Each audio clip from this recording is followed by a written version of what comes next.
প্রশ্ন অগ্নিবীণা কাব্যগ্রন্থের রচয়িতা কে? উত্তর হল কাজী নজরুল ইসলাম। 2. প্রশ্ন গীতাঞ্জলি কার রচনা? উত্তর হল রবীন্দ্রনাথ ঠাকুর।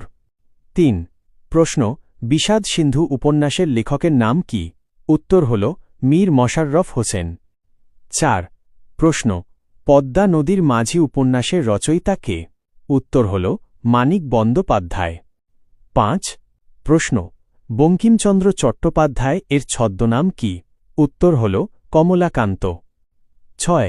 প্রশ্ন নীল দর্পণ নাটকটি কে লিখেছেন? উত্তর হল দীনবন্ধু মিত্র। 7. প্রশ্ন শেষের কবিতা কোন ধরনের রচনা?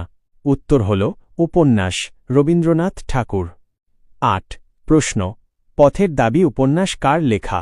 উত্তর হল শরৎচন্দ্র চট্টোপাধ্যায়। 9. প্রশ্ন বনলতা সেন কবিতাটি কে লিখেছেন? উত্তর হল জীবনানন্দ দাশ।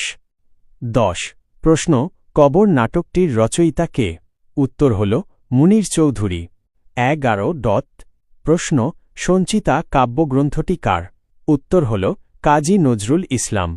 12. প্রশ্ন সঞ্চয়িতা কাব্যগ্রন্থটি কার? উত্তর হল রবীন্দ্রনাথ ঠাকুর। 13.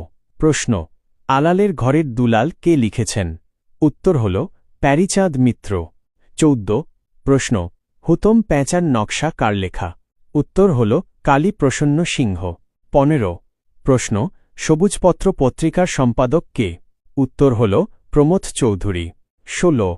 প্রশ্ন প্রমথ চৌধুরীর ছদ্মনাম কি? উত্তর হল বীরবল। 17. প্রশ্ন বেগম পত্রিকার সম্পাদক কে? উত্তর হল নূরজাহান বেগম। 18. প্রশ্ন আমার দেখা নয়াচিন কে লিখেছেন?